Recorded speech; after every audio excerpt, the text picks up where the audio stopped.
Namaskar viewers, I'm Tina Jha. There are moments in a nation's journey when we pause, not just to look back, but to understand just how far we have come.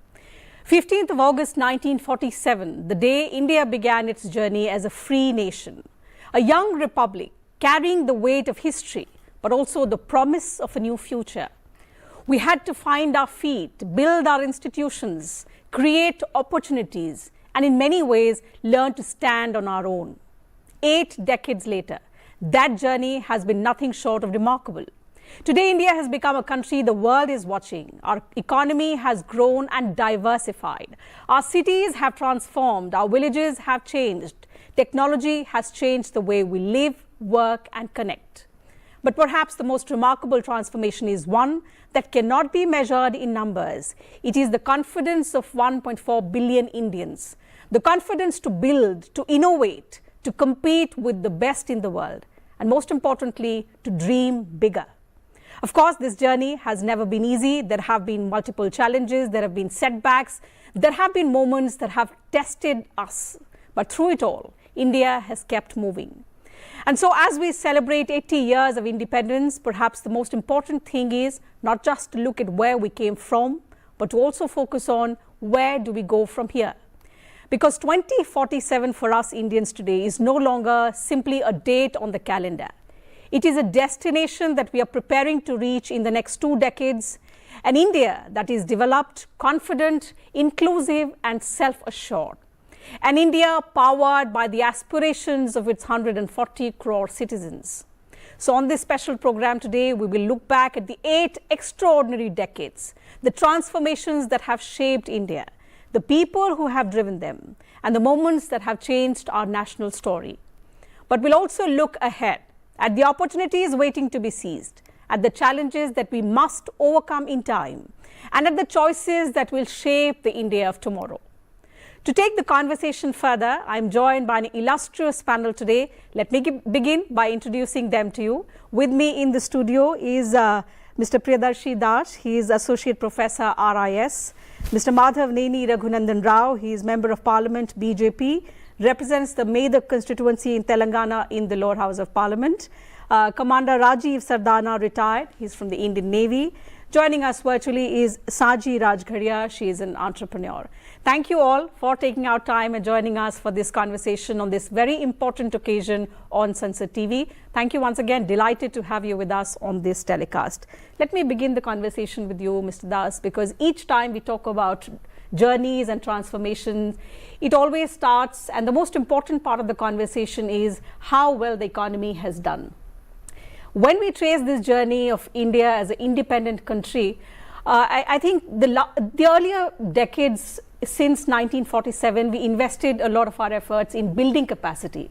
So whether it was about the food that we wanted it to be sufficient for our population, to industry, to technology, and it took a whole lot of decades to build all of that capacity. Today, 80 years later, we are in a situation where we aim to build for the world and not just for our population, where we dream of becoming part of that globally competitive supply chain. To a young Indian who's perhaps born and grown up in a very different sort of a world, which was full of global opportunities, how would you explain that remarkable journey of transformation that India has seen in the economic aspect of it? Thank you, Tinaji. First of all, happy Independence Day to all viewers in advance. As you rightly said, the country has traveled a long journey.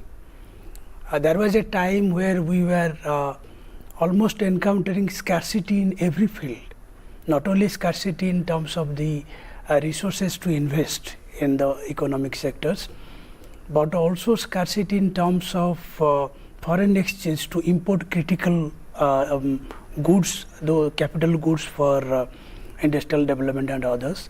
Over the last 8 decades, what we have achieved is a remarkable sort of story to tell to the rest of the world. That a young India in 1947 was characterized by a poor nation, a lot of poverty, unemployment. Of course, those issues continue to in some now also in some form. But the kind of transformation we have witnessed in terms of raising the standards of the people, in terms of their ability to spend on their own development like health, education and others, and the country's GDP, we are now being counted as one of the top performers in the global economy. And that confidence that you mentioned, that is reflected in the attention that India has received at the global level as a leading investment destination. The investment destination in the sense that we have done a lot of reforms in the policies to attract investment, but more than that, the confidence of the rest of the world in the people of the country, the honesty, integrity of these people. Indians are hardworking people. Wherever the diaspora is there, wherever our young people are based, be it United States, be it in Africa, be it in any continent of the world, Indians are loved by the global community because they have shown their honesty and integrity towards work, and that same has reflected in the domestic front, that we could able to transform our agrarian economy to a very mixed economy. Today we have diversified industrial sector, we have a well performing services sector where a lot of that services output comes from the young people, those who are involved in the IT, in the fintech, in the startup spectrum. So all together we are a leading emerging market. So that's something that we have instilled confidence in the rest of the developing countries that you can also grow. Certainly, and I think our forefathers would be extremely proud of this journey that we have traversed, Raghunandan Raoji. Let me now try and understand how the aspirations of the people have also changed. The economy-wise, the landscape has changed completely. We have progressed from becoming from being a food-scarce country, the juncture at which the Britishers left us back in 1947, to this journey that we have consistently traversed, and today we can say that this journey has been nothing short of remarkable. But how much has the Indian changed? How has the aspiration of the Indians changed and contributed to that ever-growing, or perhaps adding that momentum of transformation to the change that the country has witnessed? First of all, Tinaji, thank you for giving me an opportunity to speak on the eve of 80th Independence Day. Happy Independence Day to the viewers of the Sansad TV. And let me say the transformation has begun in the early days of the independence itself. But the advantage for our country is we have a great number of youth. We can say in about the 65% of our population, I can say it is only youth who are trying to transform in all the fields, not in one field, in education, science, technology, and even recent days from students from Hyderabad, they made it, space technology also they made it. So you name any subject or any angle of the country, from where we started, 1947, where we were, what was our literacy rate, what was our health conditions, what were our hospitality, what were our roads, what was our connectivity. From there, today India's economy has grown to such a place that we are at the 4th place of the world's largest economic growing countries. So this has not happened within a day, because so many great personalities have taken part of this in building the nation. They tried their level best in increasing each and every field. For example, when we faced the pandemic situation, in the world everybody said that from where does the India will get the tikas? Such a big country with huge population, where they don't have proper medical equipments, they don't have vaccines, they don't have even to hand wash, they don't have the cleaners and other things. There is no mask, there is no oxygen cylinder, there are no oxygen beds. From there, within 2 years of the pandemic situation, the yuva of this country made it successful that we prepared the tika not only for 150 crores of Indians, but we exported the tika to 100 countries. See, this is the achievement. When we are in a place where the world is showing the sympathy towards us, how the India will face corona and other things. From there to, we exported the tika to almost 100 countries. Everyone was asking Indian tika is nice, and Narendra Modi ji, please send us some tikas to our country to help us. We have given 2 doses freely for our country. If you take from that place to even space technology also, we landed on the moon We landed on the moon. This is the growth of the youth are working on. The greatest strength of our country is the 65% of the youth, and they have kept certain goals. When once the vision of Narendra Modi ji Vikasit Bharat 2047 was fixed, everybody in their fields they are trying to achieve and see such that. Somewhere 100 years back, Swami Vivekananda, the Narendra, at that time said that the India should become the Vishwa Guru. And under the dynamic leadership of Narendra Modi, the India is being transforming, and in each and every field we are moving towards it. Absolutely. And how we take this forward to 2047 is something that we will come back to discuss. But trying to understand your perspectives, because on the kind of change that we have witnessed, well, not just witnessed, many of you have been part of that journey, part of those efforts that have brought about the transformation.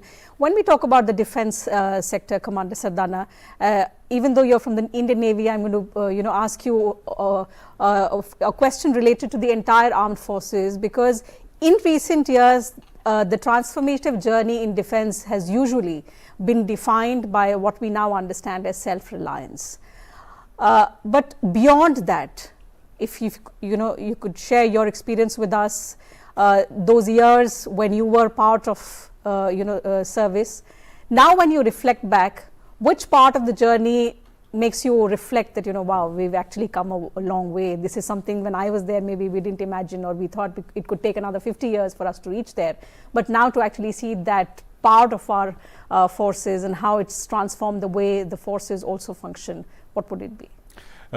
Actually, I wouldn't say that my journey has been just a part till the time I was in service. It is not like that, because my father was in the army, I was in the Navy, my younger brother was in the army, and my son is in the army now. So I am seeing that transformation happening. So since the time I opened my eyes, I have seen somebody in uniform. And to see today my son in the army and where the Indian army is going, that I would like to share. See, firstly, Atmanirbhar Bharat has been a great success.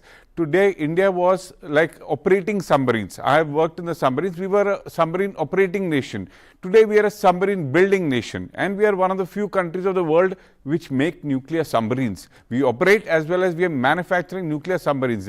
These are not small ships or aircrafts that can be manufactured by commercially. These are years which they have taken almost 30 years for these submarine building programs to come up.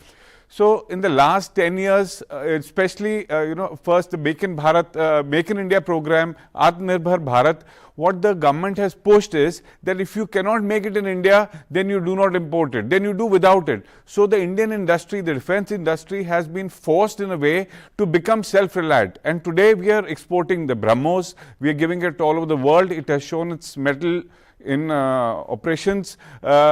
Last year in Sindoor also, the world has seen what a strong military we become from a operating and an importer. We have become an exporter today. So the mainstay of a country is its defense, so that it can self-guard and as well as keep your enemies at bay. That is, I think, one of the biggest achievements India has done by becoming self-reliant. And this momentum has only taken place after 2015. The people who have served, like me, who joined in the 90s, we saw this pace at the space of growth was a snail's pace. Things were not moving only. Now, we are going at the speed of sound. That is the way the defense forces have enabled themselves and are ready for the next vision of 2047. How important was it also, given the challenging scenario we are in, given the security challenge because of our geographic location also?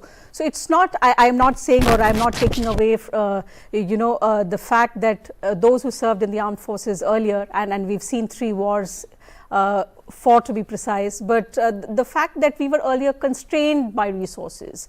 How much of that change do you think has also been driven by change in mindset? Yes. That today we are a country where we are talking about strategic autonomy. We are a country who has the clarity and the confidence to make choices which are of our own interest. See, it was always the man behind the gun. The soldier was always the same.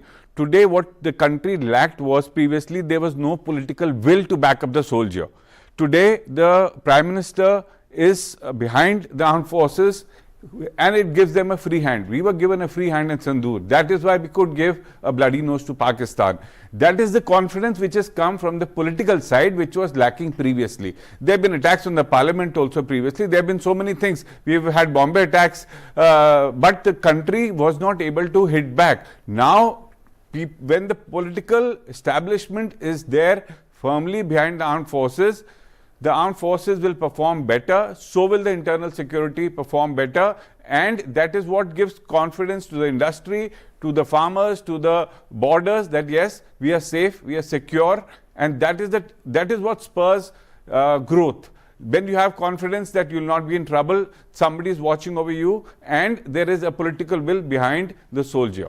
Absolutely, and I think that confidence, that clarity has also shifted to the next generation. I'll bring in Saji into the conversation.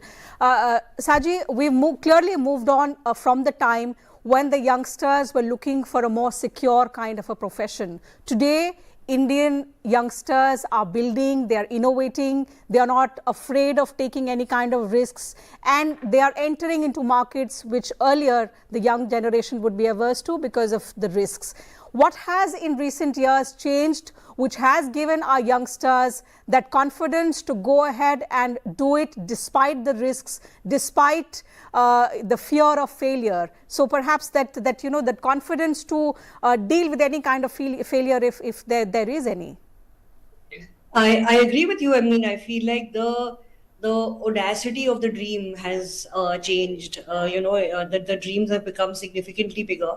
Obviously, there is the whole infrastructure, the entry into the entrepreneurial world. It used to be very daunting earlier. It felt like something that was accessible only by the privileged. Especially if you were building out these companies which were meant for mass consumption. A lot of the support that one gets today, the internet, the startup funding available, the entire ecosystem has evolved in a way that it allows young kids to venture out into the entrepreneurial world in a very confident way, with the understanding that they could potentially make something exciting, and if they don't, they will have some kind of backup. They will have jobs to fall back on. It's not like if you make one attempt and one mistake, then your life is going to be ruined. It is actually about the opportunities that are available, whether you want to be an entrepreneur, whether you want to do a job. There are like the opportunities and the variety of work that's available today in the country is pretty exciting. Clearly, I think that has also contributed, Mr. Das, to the kind of economic growth, because when you have risk-taking youngsters, and thankfully we have that advantage of demographic dividend, even as we speak, even today, despite that window running out, we continue to be the youngest country in the world. And I think that's where we need to now focus more on how to sustain that momentum. The last, say, decade or so, a little over a decade, have been remarkable in each sector you talk about, in terms of how you approach your functioning, in terms of how you accelerate, and you're moving towards growth. But we are at this stage in time where we just don't want to grow. We need to grow faster, and with maybe say 4 times the speed at which we have grown all this while, because we have a vision 2047, which is only say 20 years down the line. And also the demographic dividend advantage window that we are talking about is fast running out. So what do we do in this moment is the big question, the critical question that we all have to understand. What are some of the most immediate challenges that we have to take care of, and especially in context of utilizing the advantage of the youngsters today? I think you mentioned it rightly. We need to capitalize what we have gained. For example, if you want to sustain the innovation ecosystem that has already got momentum, as Mrs. Saji was referring to, now how would you sort of keep those enabling conditions intact so that the youth who are confidently taking their ideas into or transforming those into business propositions should continue to live with that confidence. We have done tremendously well in terms of setting a policy environment. Ease of doing business has improved considerably. The archaic rules, those who are unnecessary burden of compliance, have been repealed. A few thousand old laws, regulations have been repealed.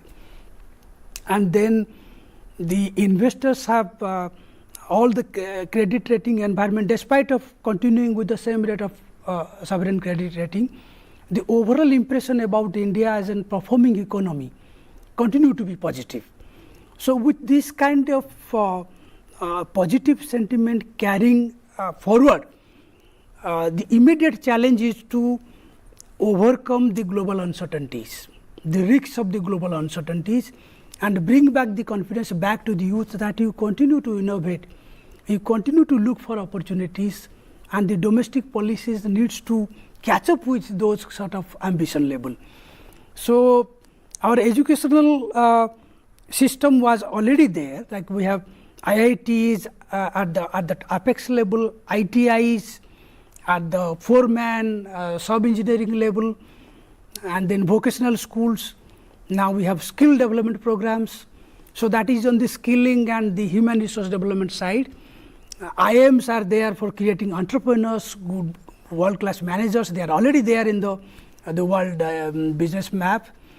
On the other hand, is what we have, we need to capitalize the political stability.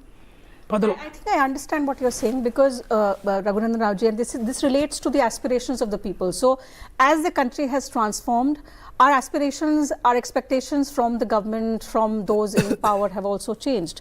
So maybe say 2 decades down the line, access would have been a challenge. Today, access is no longer the challenge. Our expectation from the policy makers is to ensure that whatever you are providing to the people has to be of good quality. Is that the most immediate challenge? And we've seen that kind of anger among youngsters, visible across different cities in the world. Do you think that is one big challenge that this government at this point faces? Because there is a gap between the aspiration of the people and at the pace at which you, perhaps are giving that change to the country. So in the next few years, how do we try and bridge that gap? See, first of all, the people demands transparency, how the things are going on, and why these things are happening. Why there is no much transparency that the students or anybody is expecting from the politicians. My colleague panelists, both of them said that there is a strong will in the political this one, then only the transformation of India is happening. So in the defense, if you take Operation Sindoor, or if you take a little bit back, and if you go back and see the incident of the Abhinandan, how the things used to happen when the soldiers or the army personalities, they were used to caught by either Pakistan or China. What happened earlier and what happened in the case of the Abhinandan, that itself shows the political will of this country and how hard the Prime Minister is working. Yes, certainly, as you said, there are certain gaps between the age gap, generation gap, and the way in which the people think or the students thinks that might not be of the same of that wavelength of the Prime Minister ourselves. But the transformation what we are taking is we are going down to the levels of the students and their aspirations, and we are trying to work the transparently. We are trying to work wherever there is some gap, we are trying to fill it, and we are doing it so fastly that the aspirations of the generation students of different generations should be fulfilled as early as possible. That is only the gap what we have seen in recent days that we are trying to cope it up with. Hence the opportunities what the next generation is trying to get, we are trying to fulfill it, and the India is moving a little bit fast when compared with earlier. When I was small, my social teachers used to say that India is a developing country when I used to go for the schools. Even when my daughter went, the same thing the teachers used to say. But now the teachers are not saying that India is a developing country. We joined the developed nations. That is the progress what we can see in these previous decades. 1 or 2 decades that the India has changed a lot. Still we have to achieve. We are at the 4th place. We should reach by 2047. We should reach the number 1 place. That is the aspiration. Definitely with the 65% of the youth in this country. Definitely there is no doubt. So many people will take some numbers and say this is your GDP, this is the GDP of the number 1 and number 2, how you will grow, when you will grow. These are the certain negative minds are there. But we are moving positive, and the Indian youth they definitely feel and hope that nothing is impossible for Indian youth. You say take space, you take anything for that matter, any matter. If you take Wipro or if you take Google, who are leading those such big companies. Across the globe, the big companies which are called software companies or were very good AI technology companies, they were led by the Indians. See, for that matter, the Indians are transforming the world, I can say in one word, not only India. We are trying to 100% to change the country. to the aspirations of the youth, and as far as the aspirations of the globe also we are traveling. So that is the reason why we are, I can say in one word, that so many intelligent personalities have been transformed from India to other countries also, where we are leading different steps and the different companies and different, we are competing with the globe, I can say. Okay, what more can be done is what we'll perhaps touch upon in the next round in terms of capitalizing on the gains that we have made so far over the last 2 decades or so. Since we are, focusing, Commander Sardana, at the moment on where do we go from here? In context of the transformative journey that we have seen all this while, but also given what this moment demands. We are in an interesting phase of transformation. We have discussed across sectors. There has been a significant leap of sorts that we have seen in terms of how we are performing. But if you look at the global landscape, the geopolitical landscape is perhaps not the best to be in. The world has been changing because of the regional conflicts, and it has impacted us as well. And more so, we already discussed about India's security challenges given the geographical landscape and hostile neighbors. The question is, are we moving fast enough to anticipate threats and stop them rather than preventing once something has happened? Can we say, are we confident that we have moved beyond that stage where we know what our security threats will be, say 50 years down the line, and we have a solution to it today, or we are working towards a solution which we will have in the next few years or so? Absolutely. See, internal security and external security. The external security of the country is with the armed forces. The internal security of the country is with the paramilitary forces, the BSF, the CISF, the police. So I think we are moving at a very proactive pace, especially with the defense, and internally also.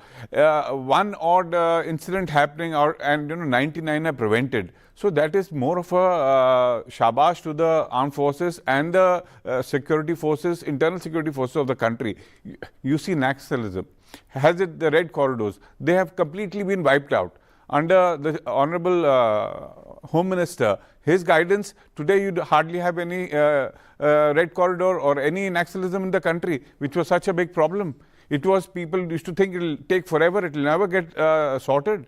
So who has done this? So it is not just showing external, I think the government has been very firm and controlling internal unrest also. So that is the reason I think we are very proactive, and we are going to be one step ahead of the enemy, both external as well as internal, to make a stronger 2047. In terms of some of the different kinds of emerging threats which are also posing a threat to national security. So while we are ending the conventional threats which were posed because of Naxalism, there are newer threats which are emerging. How are we anticipating the impact of those newer threats both internally and externally, and how are we creating an ecosystem which will take care of all of these threats? See, there is a lot of cohesion between all the three armed forces. You have theatre commands coming up. There is the CDS, which this government has brought in, the Combined Defence Staff.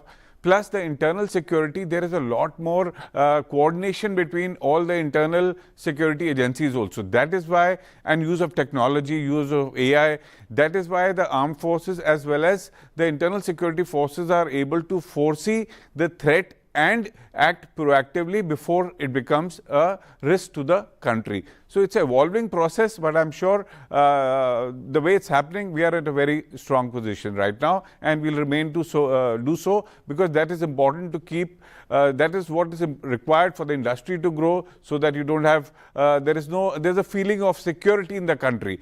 Every citizen should be feeling secure when he sleeps at night, yes, that I'm safe.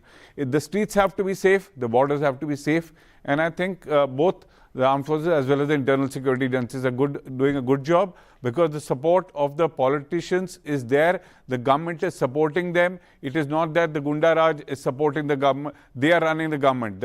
They are being wiped out. You've seen it in the case of Uttar Pradesh. Uttar Pradesh was a place which was so difficult to live in, like I live there. But today with Mr. Yogi there, the whole state is a very confident and growth-oriented state today.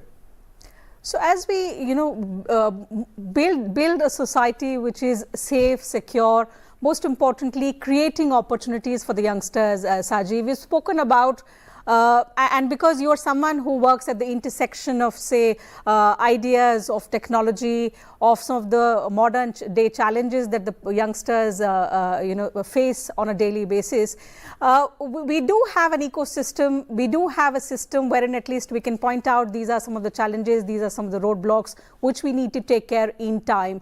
But do you still think that despite the progress, there are some older areas of thinking in which we are actually stuck and which are preventing the leap that we may take in some areas? Maybe you can talk about your experience in how the journey has been, but some of the immediate areas of concern which the policymakers should look at?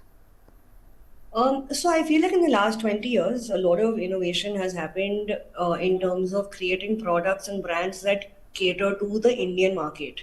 There are amazing founders who have innovated on the product and the branding, and they're resonating with the youth, or even the entire population.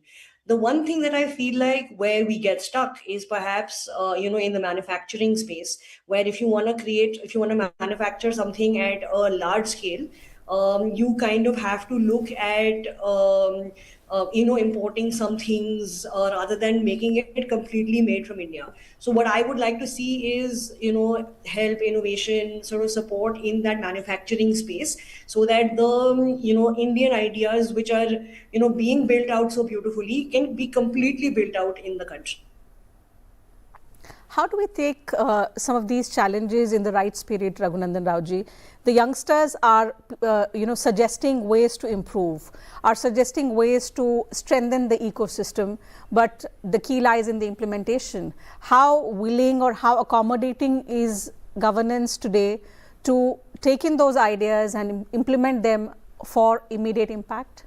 So sometimes they may not get direct access to participate in the policy making issues.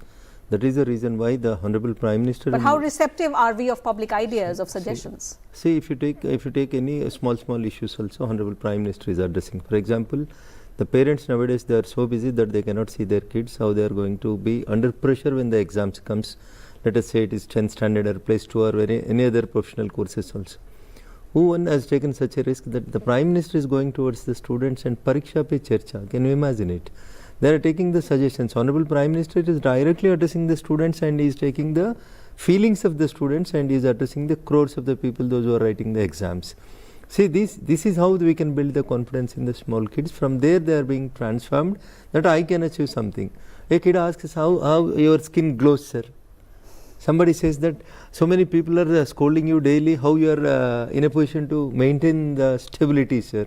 So like this, so many questions are coming from the young generation, and the Honorable Prime Minister is giving confidence in the next generation. Not only the students, if you take when certain things like CAA and other things are coming, the Honorable Prime Minister and the Honorable Home Minister are speaking with the concerned sections of the people. They are interacting with them. If you name CAA, so many meetings have been conducted. If you take a farmer laws, so many meetings have been conducted with farmers. The interaction is being done by the Honorable Prime Minister with the different sections of the people, where we should convince them, and what are the problems that they are facing when we are bringing certain new laws. So this is all direct the Honorable Prime Minister is making with the farmers, students and employees, and even he is going to such a place where the municipal workers are there, and what is their problems in doing the sanitation work also, the Honorable Prime Minister is addressing. So he is so active, proactive I can say, in addressing each and every issue. So that is how. So it is not being confined to the books, it is not being confined to theory. He is going directly into the practical, and is observing what is the problem, what is that is basically faced in the ground, and is trying to address it on the floor of the house. So accordingly, we abolished almost 1240 old laws, and we brought something new laws, because the country changed. Earlier there was no cell phone, there were no cyber laws, there was no cyber crime at all. People used to never think that your money will go from your account if you say something of your account details like that. So as the time changes, the law should change. As the circumstances changes, the thinking of the people should change. What Darwin says is struggle for existence and survival of the fittest. I think, if you are not everybody changing, on the panel will agree with me that the Prime Minister, when it comes to the Prime Minister, he is a master of communications, and he does evolve his style to make his way of communication relevant to the public. Any subject. But the question is, can the Prime Minister appeal directly to every citizen? No, because for that you have other public representatives. How is it also being imbibed by other public representatives who are the bridge between the government and the youngsters, and especially in today's context? See, now almost all political leaders also have been changed. Earlier you used to see older leaders in the early days of our India's independence. But if you see, most of them are the professionals. Advocates are coming, journalists are coming, and doctors are coming, scientists are coming into the parliament. And if you go to the upper house, there are so many intellectuals from different fields. They have been nominated to the upper house, and they are giving so many kinds of this one. See, if you see the MLA, that is member of Legislative Assembly, or MPs, we are 24/7. We have taken our leaders as an role model, and we are working like that only. As our leader is working in the same angle, we are working, and we are trying to interact with the people. If you see, for that matter, many times when I was young, I used to see whenever the Olympics or any other games are going on, we used to see where is India and when we are going to get medal. If one medal is there, that we used to feel that we are great. But if you see the recent Glasgow games, we came at 39 medals and we stood at 4th place. Khelo India, every MP we are conducting Khelo India, we are reaching to the rural areas. We are trying to find out the kids, those who are interested in different aspects. So like this, in olden days, the political leaders were something. They used to think that the people should come to them. But now the leaders are going to the people and trying to get the aspirations and ambitions of the people of different sections. And we are trying to find out the solution for them. Whenever the platform supports us, we are also putting the same to the policymakers. And we are reciprocally, we are exchanging the thoughts with different areas so that the government can do a better way of administration. Absolutely. So that you are doing as public representatives, but I think as common citizens, our hope is also to see the parliament up and running and functioning and debating and discussing laws, something that has become a rarity today. That is where we are also feeling very bad. Since you spoke of aspirations and expectations from the government, let me bring it back to the current challenge, Mr. Das, that we are facing, and which is of employment. When you have a significant number of youngsters, it will be difficult to give them all secure jobs and in the government sector. Although that has changed, because if it had not, we would not have become the third largest startup ecosystem in the world. But I think the demand supply problem is one that needs immediate redressal. That's something that policymakers, I'm sure the best of minds, are at work. But the question that I come back to you is that this is the generation which has not seen an India struggling for access, which has grown up in an India which was developing, which had adequate infrastructure to provide the basic necessities. And that's why I think their expectations from the government is not to give you access for the basic things. It is not to give you roti kapda makan. It is much more. And especially when you have given them a dream of a Vision 2047 or becoming a developed India, that is where you will be also put to question. So if we are to take the youngsters' aspirations in the full spirit, make them the drivers of the 2047 vision, which the Prime Minister has on many occasions spoken about, how do you take care of some of these challenges which have a lot of potential, but if not addressed in time, they could be a ticking bomb? True, I think you said it. I think we need to go by a 3-pillar approach. First of all, invest in the infrastructure, connectivity, digital economy. That is one front of the enabling condition. Secondly, invest in people. Investing in people will take care of the employment challenges in the future. For example, the application of robotics, automation trends is going to cause displacement of laborers from one sector to the other, and could possibly lead to the job loss in certain sectors. What you need to focus is the skilling and reskilling part, which government is aware of and are already embarking on that strategy. But a population of our country size, the effort needs to be intensified. what are the new programs that can be introduced at the colleges, schools and others. And you are very right in saying that the young generation has not seen the kind of India we have seen. So, investing in future would be finding new areas of investment, new areas of skilling and training people, preparing people to innovate in those sectors like renewable energy, clean energy, digital economy sectors, fintech, regtech and others. A lot of services sectors are still not explored properly. So, services sector is going to unlock lot of opportunities. Our entrepreneur friend mentioned that manufacturing is in a logjam. How to sort of lift manufacturing from the stagnation that we are facing. You know, manufacturing needs competitiveness. We are in a global economy, we cannot go in a business as usual fashion. So, you need to sort of make a leapfrog from there where we are.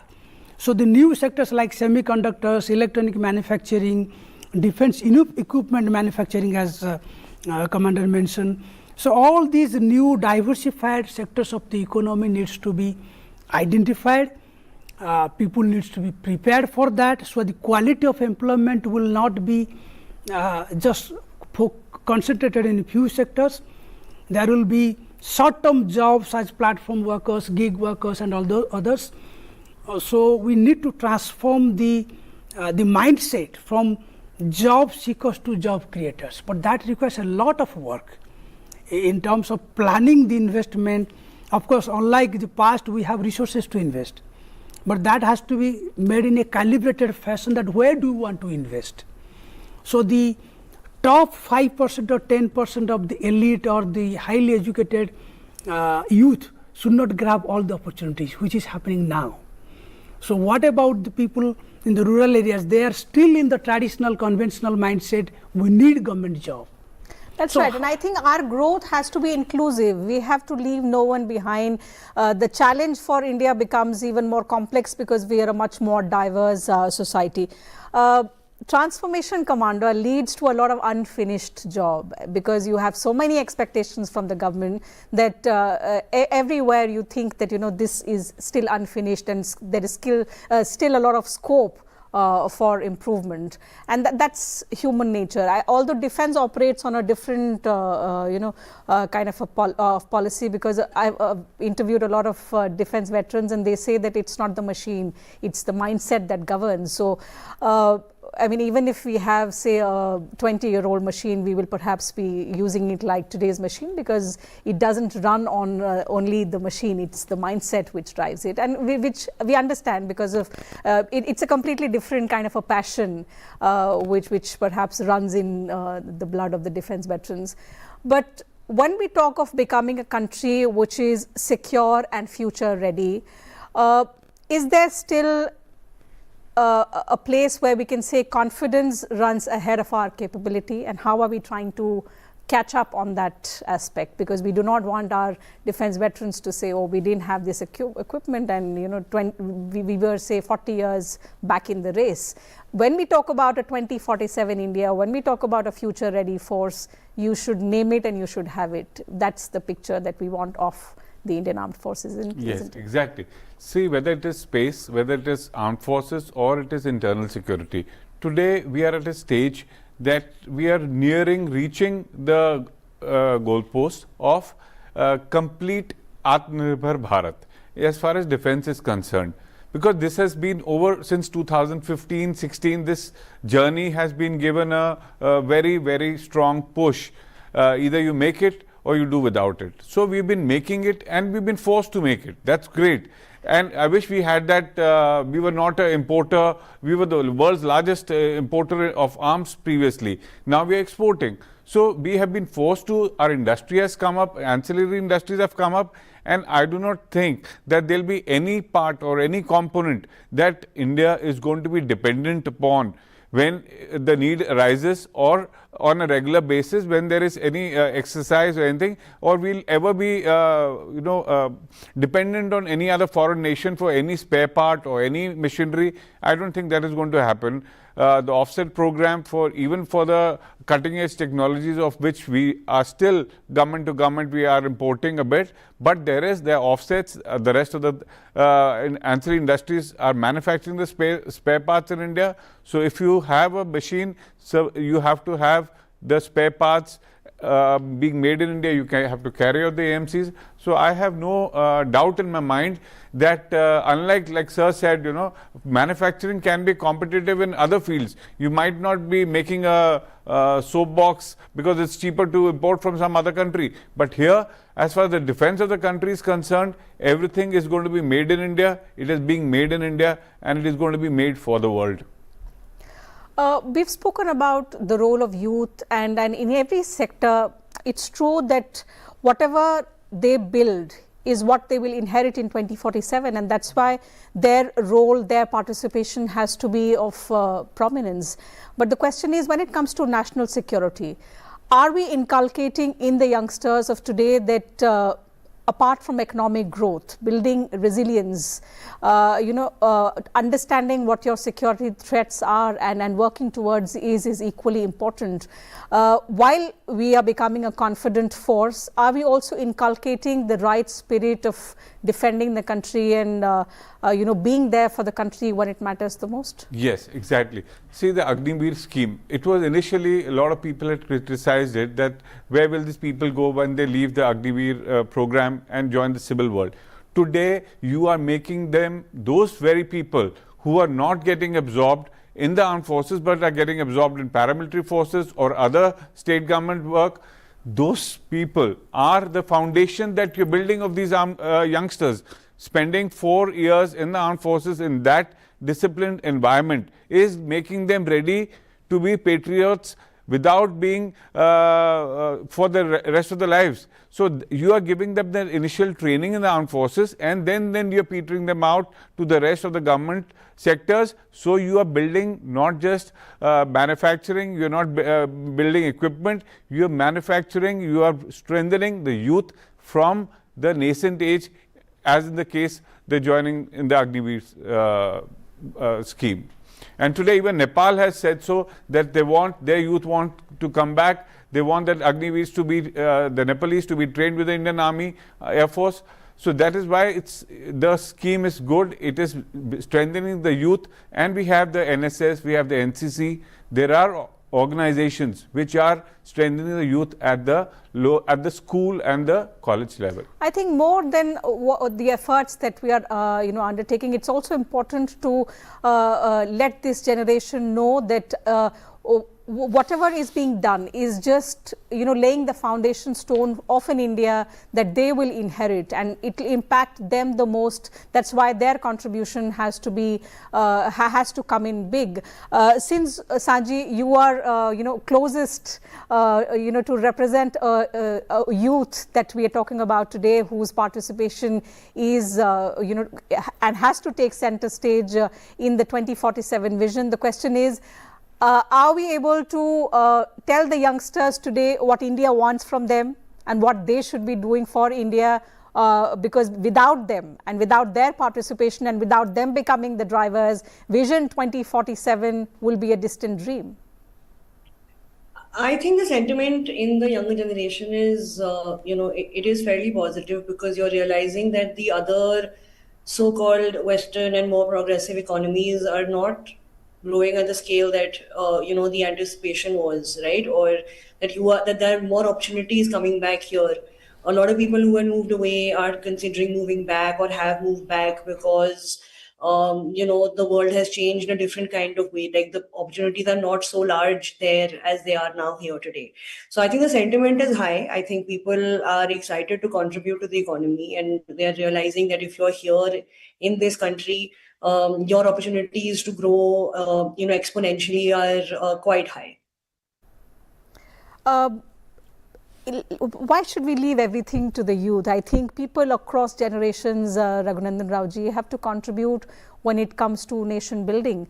And I think because they form today the majority of the population, and what they want, what India wants from them, is something that of course cannot be not acknowledged. But at the same time, I think when it comes to making India of 2047 a reality, every citizen has to participate. What is it that that youngsters or the other sections can do, whether we are there in 2047 or not? We do our bit in strengthening that ecosystem, in making a nation, in making India of our dreams. See, keeping apart you are the young generation, you cannot neglect the Mahila force also, because 50% of our Indian population is women. They are also taking part in any thing, starting from agriculture to Operation Sindoor, wherever you name. Nowadays, agriculture was used to be done by the males, and the female used to do it residence and do some other small works. But nowadays, after the drone technology, whenever you want to pump some medicines to the field, and whenever you want to do some agriculture, the ladies are taking part actively. And they are coming into all fields, taking driving of the motor cabs to Operation Sindoor flights also they are driving. So the 50% of the generation where we were not given proper importance in the nation building, now they are actively taking part. So that is the reason why, if you take the agriculture, horticulture, and the rural development for the food and other sectors where the growth has to be taken place in the country, now they are also taking part. Apart from the young generation and the next generation youth, we are also taking them forward. Women also, we are taking them into part. And as you said, the young entrepreneur who is in the panel is also from the same category. So the government is encouraging the 50% of the next side of the population to promote the country's economy, not only in one field, but in all fields also. If you take employment opportunities, or if you take any next future course of Ankura or startup or Make in India, you name any subject for that matter, they are also taking actively participation from agriculture. Hopefully a few years down the line, this is not something that women of this country will be demanding. It will come naturally because it will be part of our culture. Mr. Das, the question is, and because we want to talk about a society which not just focuses on the numbers, on the GDP, on the productivity, on the resilience, that of course happens, but most importantly, I think for any movement to become successful, the public participation has to be there. And we've seen, especially in the case of our country, that when you make it a people's movement, the chances of success become automatically higher. There have been so many public movements that we've seen right from independence. In fact, even before independence, there were many movements which were led by our freedom fighters, and it became successful because the people participated so actively in this. 2047 is no less than a national movement. So when we have a vision of that, or a dream of that kind of standing, how do you think every section of the society can participate actively, not just demand the government to do this and do that, but also become part of that movement, and ensure that 2047, when we talk about 2047, we boast of our participation equally? I think the answer lies in the question itself, that the people has to own the process of development. They can only participate wholeheartedly when they feel that the government is taking care of them. Because everything should not be expected of the governments, regardless of the political party they represent. But the first level of expectations will be from the government at that point of time. Now the second thing is that we are in a globalized economy, where we need to see that how other countries are growing, what sort of opportunities are there for the people in those countries. So the expectations also gets created through that. Now we have digital media, we have social media, so information reaches faster. So if they are assured of that, their interests are sufficiently taken care of, there is an investment plan of the government. I am speaking from the economics angle, and there is a government which is taking care of all sections of the society, catering to their skill requirement, catering to the challenges they face in their real life. Then they will start owning, this is my country, I need to be part of that Viksit Bharat journey. So the challenge before government is to, at this point of time and in the future, would be to keep the economy running in a good state. Because that economic confidence brings other factors into shape.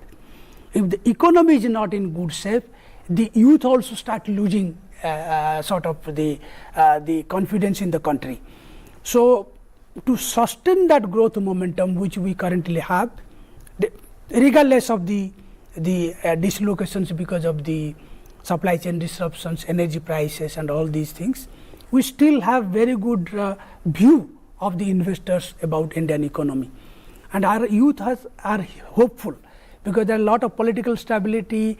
The political leaders are connecting, as Honorable MP was saying, through digital media, through social media, trying to talk to them, communicate to them. So that channel needs to be keep intact so that the communication is proper. Third thing will be, how do you create opportunities for them to grow in their real life opportunity? Are you able to create enough of employment? From where will you generate that employment? Self-employment opportunities would need funding. So what type of credit flows you have in mind? How do you streamline like PM Mudra and all other self-help group based credits programs, those who cater to skilled, semi-skilled, Vishwakarma scheme was there. So you need to promote self-employment. And like our entrepreneur friend, not all of them would be the big entrepreneurs. There are small enterprises, there are medium enterprises, so that industrial ecosystem inculcating a spirit of entrepreneurship and creating less dependent on the organized sector jobs in the government sectors. And ensuring that our youth is equally mobile and has a demand at the global market. How would you do that? We need to empower our educational institutions to rise to the global standards, so that the degrees of Harvard and Stanford will be also compared to the degree of JNU, the universities in Odisha, universities in Jharkhand, universities in Andhra Pradesh. So our educational qualifications, the recognition of the degrees that we get here, so our people are marketable. And all of us know that India is trying to help the youth to look for opportunities outside India, because the domestic market may get saturated at some point of time. That's why at the foreign policy level, a lot of mobility agreement with Japan, That's with Middle right. East. I think over the years, what we have seen in terms of policy reforms in some of these mobility pacts that we have seen being signed between India and many other countries, the focus is on how to make the skilled Indian employable, and that could be in any part of the world, and that's where the advantage of demographic dividend comes in. So that is one aspect which is important, not just domestically but globally as well. As we wrap up the conversation, Sanji, let me bring it back to the focus of the program that we started off with. 80 years ago, the challenge before our forefathers was to build an India which had just become free of British rule after after 2 centuries. Today, the challenge before us to make a developed India, and we have just about 20 years or so, and we cannot get it wrong. We cannot let it slip away. How do we capitalize on the momentum, on some of the big gains that we have seen, and how do you think every citizen can participate and be the part of that change by 2047? One last comment before we wrap up. I think I'm personally very positive about the way things are going. I think that opportunities are being given to everybody. If it is a matter of access and understanding. So I think one thing that we can do is make sure that everybody understands the different schemes.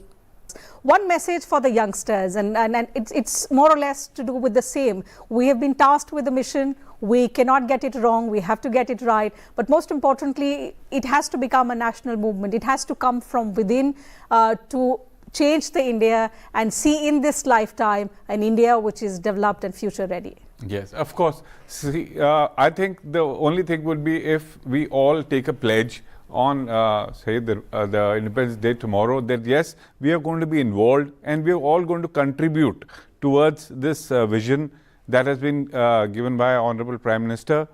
So everybody's involvement is when everybody is on board, everybody is involved. I'm sure by 2047 we will be the #1 country in the world, and everybody is going to be involved, and that is what is going to be going to remember about, not how much we worked or how much we achieved as a country. And as the PM says, sabka saath, sabka vikas. So it's going together.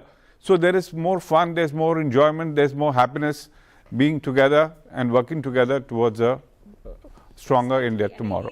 In 1947, when our grandfathers, our fathers inherited an India that has just become free, the task was to build an India and build its capacity. Today, we have the task of building a developed India. That's the next chapter that we will be writing. We will be creating history. We will not just be part of that history. And therefore, I think it's the opportune moment to discuss how, this is the right time. This is the moment to capitalize on the gains. And this is the moment to dream bigger and see India changing the way we want it to be. With that, we'll have to call it a wrap on this conversation. I would like to thank all my guests once again for taking out time for this very engaging and extensive conversation across sectors. Thank you, Saji, for joining us virtually and taking us through what the young India feels today and how we can take it forward, something that has been given to us, and we will make sure, we will ensure that we will sail through this important task that has been given to our generation. But thank you once again to all of you, and to you viewers, thank you very much for your time as well. Wish you all a very happy Independence Day.